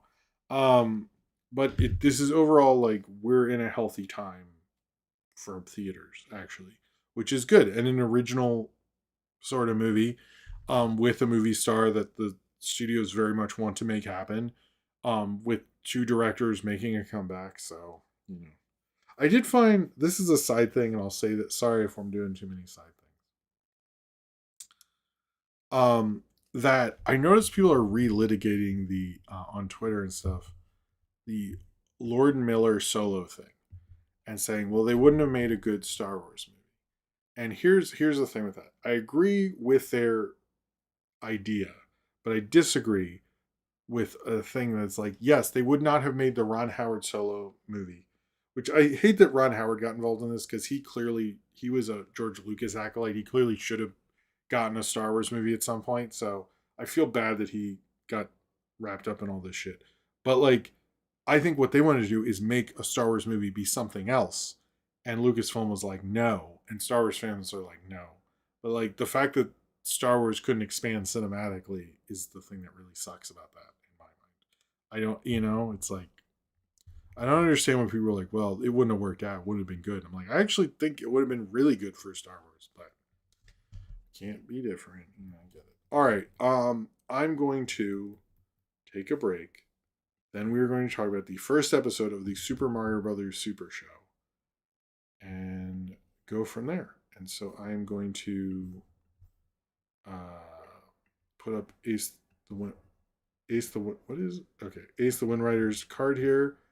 I'll be right back. I'm going to put on some the theme here, and then I will return right after this, and then we'll talk about Super Mario Brothers and do questions, and that'll be that.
Okay, I am back.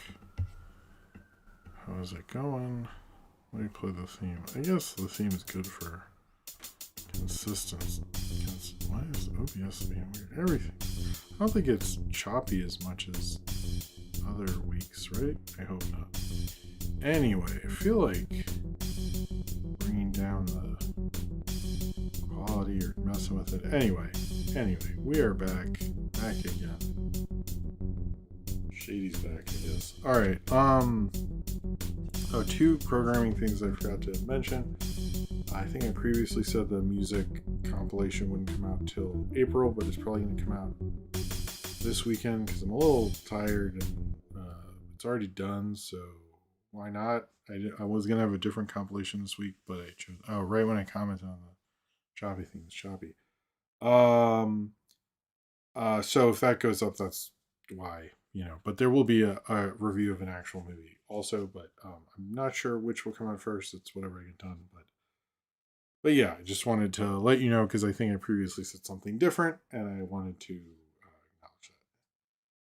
But anyway, what I think that's it. Anyway, if anyone wants to do a super chat, we're at the last kind of half hour or so. So this is your last chance, either during Super Mario Brothers Super Show or the questions. Sorry, I gotta push on stuff. YouTube's really pushing me to like have a goal. Or like I hear in other shows, people would go, "I need to have this many super chats." I don't really want to ever do that. I think that's kind of scummy. I don't know, but I can just say, "Hey, it'd be cool." It does wake me up. That's the part that makes it a little tricky because the energy. So I might take some before this segment anyway because I get up very early on Thursdays and I'm tired. Not to guilt trip anyone. It's just the reality. Apologies, but I'm going to talk about Solo Mio. What is Solo Mio? I'm actually surprised we don't see Kevin James more around. That Super Bowl thing was weird. He's an interesting guy. I don't know. I know we like joke about him. It's become a meme, but like that YouTube channel is pretty cool. All right. So, would you get punched? No, I YouTube's really pushing that. I know, but I was like, what is that? I guess it's like I know people do it like I'll reveal this thing or like also and like I don't want to. That's dumb. I don't. It's like you get the show whether you get the show. It's just that's a nice extra thing, but you don't. I don't know. I guess if I had like an anime thing, but all I have is Godzilla and the lights. That's really my fun thing. I don't know. Maybe if like I have more than just me, I could have a little animated. Didn't like. Well, I know What Is Kids or like Zach Kreger and. Trevor Moore had like a PCP thing, so hey, there we go. It's super. I like that. Thanks, William Moment. I like you did this last time. I like these the super stickers. I don't get a lot of them, so cheers to you, man. Cheers to you. I'm gonna take another one just to wake myself the fuck up. All right. Moving on. Sorry. All right. So I have a lot of nostalgia for the Super Mario Brothers Super Show. I was 6 years old when this came out. I was very into watching it every day. I loved talking about the Zelda Friday thing. I still on Fridays think of it as Zelda Day, even though there was not a ton of my life where that was going on, but I still remember it. I even refer to shows I only watch on Friday as my Zelda show. That doesn't make any sense, but I do. This was a big show for kids at the time because it was a Mario show and it was a Mario cartoon and stuff. And also on the day this will probably come out, which is Monday, this is premiered on MeTV Tunes, and this specific episode is the first episode, according to their website, that is going to play first. So I felt like this is a very appropriate thing to play. First off, I actually really like the theme song, although they play it twice. I'll get into that, where it's like hooked on the brothers. I know that's in the Illumination movie, but man, I mean, I don't think it was. I know that was Shuki Levy wrote that or whatever, but I was like, who's the rapper? I mean, was it Hart? Like, did Rakim and Big Daddy Kane turn it down? Probably. They shouldn't have. They were fools. This was made by Deke Entertainment. They originally were going to do this big, crazy, like Super Mario Brothers hour and have Mario and Metroid and Double Dragon and all these different shows. They kind of didn't do that and made Captain N and made this with mostly Mario, but also Zelda on Fridays, which they talk about later in this episode, actually. But this theme song absolutely rules. It's great. I like the theme song, and I like that later they do the theme song again, but just for the cartoon. Because the first one is the live action guys in the cartoon. And then they literally, in the same show, play the theme song again, but it's animated. And I was like, oh, yeah, because they're going to repurpose this, aren't they? They were like, we're definitely going to repurpose this. We are going to put this in something that does not have Captain Lou Albano in it. That is going to happen. And they did do that. I think it was Club Mario, and I've seen them play them separately. I was just like you're not even being chill about it. You're just like, yeah, this is so we can just cut out this other bullshit real easy. Like, I was like, wow, okay, you don't even give a shit. That's cool. Um, it's like I have noticed when going through Nintendo media is their main selling point is like we can advertise our shit. That is like 100% what they want to do all the time. That is their which makes sense if you the Illumination Mario movie is mainly made to sell Mario to little kids. It is like I'm like y'all are ruthless about it. It's crazy. It's crazy. Like every deal, it's like how can we sell more Nintendo games? I'm like, well, that is your business. So anyway, this stars Captain Lou Albano, or as I know him, Cyndi Lauper's dad, and Danny Wells as Luigi. This every episode they would have a um, celebrity guest. That could be Elvira, supposedly. I haven't found that episode. Cyndi Lauper, I think was in one. They had Sergeant Slaughter, which that was actually a big deal because it's G.I. Joe for me. And in this one, they had Nicole Eggert, who I believe. Hold on, let me look her up. Isn't she known for?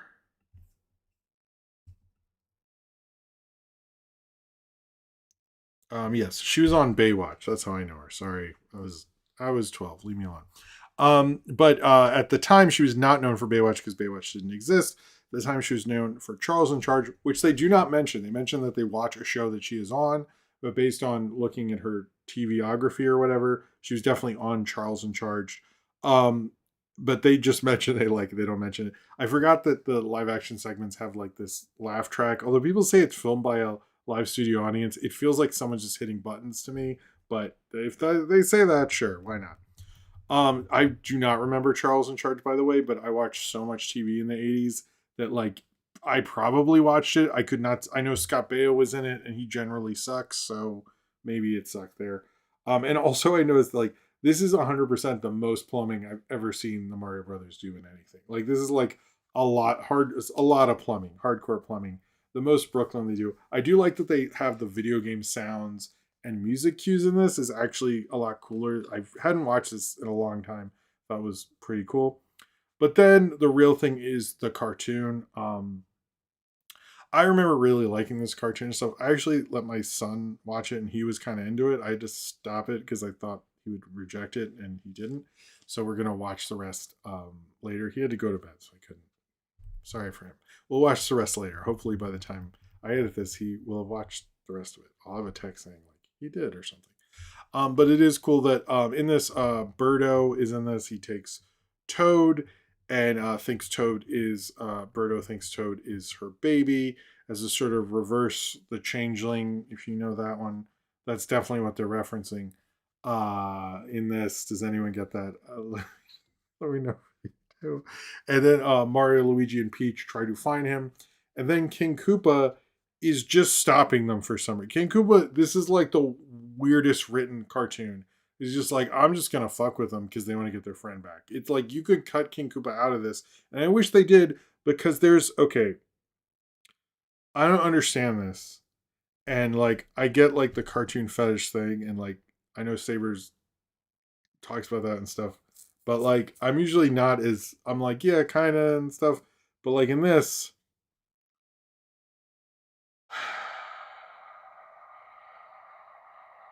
Okay, why do these guys lick King Koopa's feet in this? Like, I don't. what's going on with that? Like, I'm not like someone's like, oh, old cartoons are gross, but like, what, what is up with? Was that a thing in the games? I forgot. I don't. Why was he licking? Why were they licking his feet? Like, what is going on? Like, immediately when I saw that, I was like, what? Why am I seeing this guy lick? Why am I watching this guy lick the feet? I don't understand. What was that? I don't. It's so weird and gross. Like, why would you? Anyway, I was that really made me not like. I was like, wow, this is a fun show. Ah, fucking gross. Why? Why? Tarantino has was more subtle than this show is about feet. I why is that in here? Someone like was Dan Schneider involved in this? Like I don't gross. Anyway, um at one point Mario also says he wants a pepperoni cheesecake. I don't what the fuck is that? Did these people know other people or did they just like write this, you know, the game has heavy undertones of feet licking? Is that true? I'm just going to take your word for it. The cartoon is very weird because King Koopa is just like involved. I don't like it's like you have three plot lines and one of them shouldn't be in it and it's King Koopa's and why like it just feels like they contractually his agent got him involved in this and they couldn't cut him out. It's really pointless. He just messes with them and Birdo is like unrelated to the other like I structurally this is like a real big mess. I get like why if you like Mario this was appealing because you got the sound effects, you got the music. It's like what we thought the Illumination movie would be. And it wasn't. But they had Take on Me, not Mario sounds. This is heavy into the Mario sounds and all things like that. I actually think Deke did a pretty decent job animation wise. I get like when you look at like kind of the more like stringent stuff, this is very cartoony.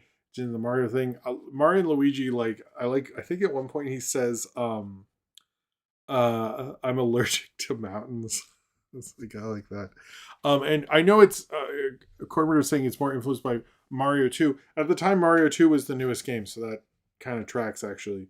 But they were doing Mario. I remember kids even saying that.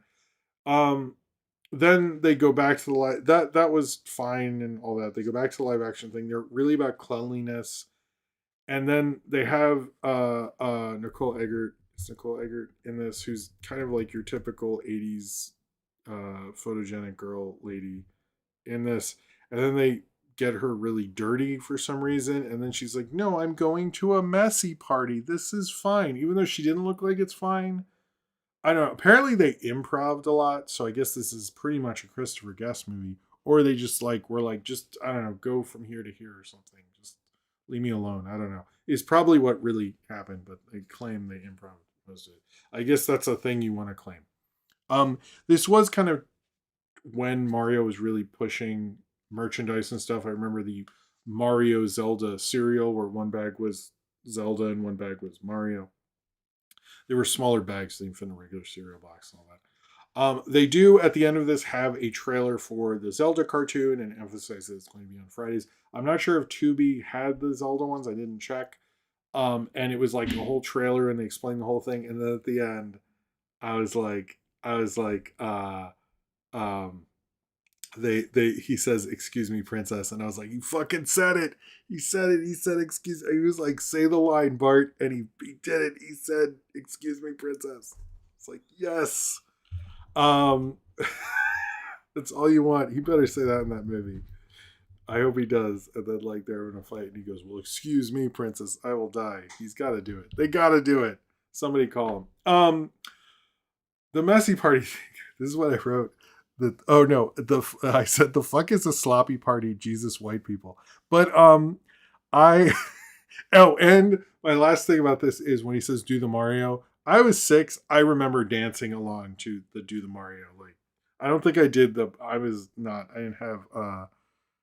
Uh. Yeah. It's. Whoa, you have food poisoning? Jesus, Carpet. I'm so sorry. I didn't notice if you were talking about that earlier. I hope you get better. But yeah, I do remember dancing in my friend's basement to do the Mario. And I remember we were very hyped. Like kids would like it was syndicated, but I remember kids would like, oh shit, we got a we gotta watch this, and oh my god, it would be more hype for Zelda because it was the only chance to watch it and stuff like that. I enjoy this show as a nostalgia trick. It's definitely a fucking mess and a half, and it was during the animation syndication boom. Obviously, it didn't. I remember it lasting longer than it did. Like they would just play the reruns for the rest of the year. Maybe they didn't. I was 6. Leave me alone. I'm older now, obviously. But it was fun watching that. It's fun seeing that like kids would still watch it. Uh, it is interesting how much they cared in some respects, but also didn't give a shit in other ones, and all the repurposing of this and like how it's just like we just put this segment in here. Like the Zelda commercial is trailer is not introduced at all. They just play a trailer kind of. And same with the Mario thing. They just go to the cartoon and it plays like a different show within a show. It's a total mess of function, no flow or whatever. But at the time it was like, oh cool, a video game show. And I remember really liking it. I remember everybody was into it. I remember, I legit remember when this was a new show and being very excited and happy. It is an odd mixture of a show. I love 80s B-list celebrity kind of things. Good for Nicole Eggert for being in this. She got to be in a lot of big stuff. Good for her. And she was the first guest on Mario. It actually, when you look her up, it's one of the things listed. It's like Baywatch, Charles in Charge. Also, first guest on Super Mario Brothers Super Show. So I think this show is probably a bigger deal for kids at the time. I'm a little surprised it only lasted 65 episodes because I remember it being pretty massive. I don't know what the ratings were. I was a kid, but I had a lot of fun watching it and hearing the Mario noises and the music and seeing Mario animated and seeing Captain Lou Albano, I guess. Um, I don't think I really knew who he was then, but there's probably better ones with better celebrity guests and all that stuff. I just thought it'd be fun to start at where it began. But it's interesting to see their kind of first big attempt in America to make anything with the Mario property, and very much was selling what was big at the time. And but I think it was kind of like a fun kids playhouse thing. Pee Wee was big at the time, like those kind of shows. It plays in that a very constrained 80s sort of way. But it's also a very weird, strange, odd show, and they're trying to do a lot and somehow sort of succeed, but also you're like, who thought this was all going to work? And I'm not sure if anyone was that concerned. They just wanted to have a syndicated thing that, much like how they were selling action figures with the other shows, they were selling video games and selling the hot video game that was at the time. And that was the kind of goal of the whole thing. And I guess they succeeded to a certain regard because people were really buying those Mario games and doing the Mario and getting hooked on the brothers. And I guess people are still getting hooked on the brothers. And this was like their first attempt at really doing that. I think they cared a lot less with it and learned a lot of lessons from it. But this is a interesting 80s attempt to combine live action and animation to make the ultimate fun mess that was the Super Mario Brothers Super Show. Yes, this will be out Monday because this is getting its big Me TV debut, and it also works with my schedule. So that's the other reason. But I was like, oh, it works with the thing. Did Austin leave me a question? I didn't actually check. Let me check if because I know everybody. Man, Austin's down. Cornbread's down. What's going on? Okay, let me check the Discord and then I'll hold on. Let me write questions below. Sorry. And this is the last super chat thing. That's my quota, is just to say it. I apologize if that is annoying. But yeah, if you want to do one or thought about doing one, now is your time. Oh, interesting thumbnail, Cornbread. Oh, Austin did ask a question. Okay, I'll just do this first because it's here and I didn't say. I'm just gonna write. I answered it. No worries. I don't know what it is yet, but he'll read it after. It's fine. Don't worry about it. Oh wait, we have one. Okay. Sorry. Also, I'm proud of that Lost Highway review. It's hard to. Anyway. It's okay. William Owens. Well, let me do. Hold on. Let me do. Let me do Austin's question first. Hey Jim, hope you're well. Good show. Hopefully, I'm still there currently on 804 of watching every sci-fi era mystery science theater. The Giant Mantis. I started 805, the thing they couldn't first, so I wanted to finish it. My question is: in the afterlife, do you think Chuck Norris is having a rematch with Bruce Lee, while Lee Van Cleef, Lee Marvin, and the rest of the Pass Away Dirty Dozen cast members are watching? Who winning that fight? I mean, Bruce Lee's winning that fight. You know, come on.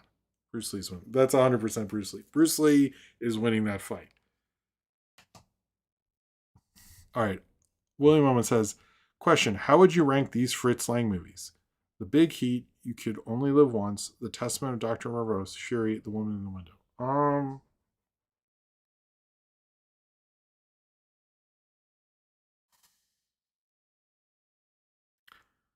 I might go Dr. Mabuse, Big Heat, Fury, Woman in the Window, and I don't know if I've seen You Only Live Once. But I've definitely seen the others. I would probably go Dr. Mabuse, then Big Heat. I think I'm pretty sure I've seen Fury. That's the Brad Pitt, right? No, I'm joking. Yeah, whatever the ranking is. Anyway, that's an interesting one. That's not, you didn't put Metropolis or M in there. But cheers to you, Will. Okay, other Patreon questions. Nathaniel Fogo, what's an animated Disney film you'd think it would be funny if they were actually to do a live action remake to it? I actually think, I've said this before, the only one that would make sense, and I don't know why they don't do it, is do a Black Cauldron show. You didn't do a good job originally. Let's fantasy is in more now. I know they didn't do those books justice. Do a fucking do Black Cauldron. What's stopping you from doing Black Cauldron at this point? I think that would be the best for everyone. Yeah, I think that's the only one I really want. I think they could really do a different thing with, and it would be worthwhile. Okay, Sin Ram. This is the last picture. No, I have Embla after this. New YouTube wrinkle. I am unable to add videos to my playlist on the desktop browser version, only on smartphone app. What the hell? Maybe it's just a temporary glitch, like the glitch where ED209 slaughtered that guy in the bedroom boardroom meeting. Anyway, I'm curious as to which no longer YouTube feature you miss the most. Messaging, I actually sort of miss in some ways. And the star system. I know they have points now or something, but those would be the two. I think that should be fine because I don't have a problem, at least on Chrome, but I don't know what you're using, Sinram. But I hope they keep playlists because I need to redo a bunch of my playlists. So, all right, Mblood T. Mazel Torres says, "Do you think Rocky could vibe with Creech?" Yeah, I think so. He could drive Creech. I think he would do a good job. All right. Okay, Cornbread asks, question: the follow to why is King Koopa in this? It doesn't fit. Is probably because he's literally tacked on. Mario 2 was like the first without him, probably a Nintendo mandate for a pilot. Yeah, I think you're right. I agree with that. What was your favorite Norris movie? Probably what was the one? What was it? Way of the Dragon? That's the only one I can think of. I don't know him super well, so maybe I'll watch Invasion USA or something. But I don't. He was never as big for me growing up. I think by the time I was into watching those kind of movies, he was Walker Texas Ranger, so he was not cool. So and fighting with a hairy chest with Bruce Lee. MLT, which side mission or subplot from a book should Hollywood make for a new movie? I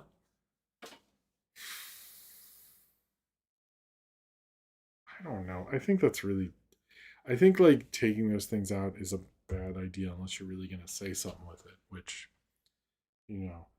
favorite Mario power up, Nathaniel Foga. I guess the star, right? That would be the star. The star. Courtney, have you seen It's Such a Beautiful Day or World of Tomorrow by Dan Hertzfeld? I've reviewed it. It's such a beautiful day, for the record. I still find it funny that Rejected Cartoons Guy has made some of the most emotional playing movies. I don't think I've seen World of Tomorrow. I should do a review of Rejected at some point because I love that short.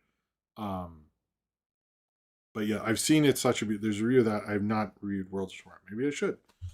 I don't know if I can see it or what the deal is with that. I haven't looked it up actually. Thank you for reminding me though. MLT, how come they're not milking for more Ready Player One movies? There was Ready Player Two, and it was prescient to our times with all the AI and the dangers of being terminally online. I don't think Ready Player One did that well, and I also don't think Spielberg wants to be involved. So maybe that's it. Sinram, Don Johnson seems to be having fun playing bad dudes lately.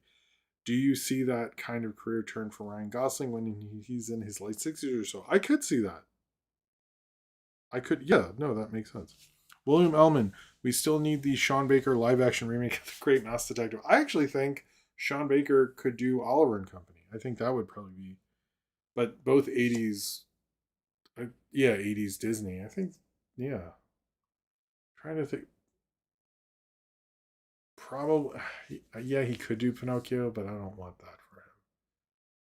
I would say Oliver and Company. I think he could kill Oliver and Company for real.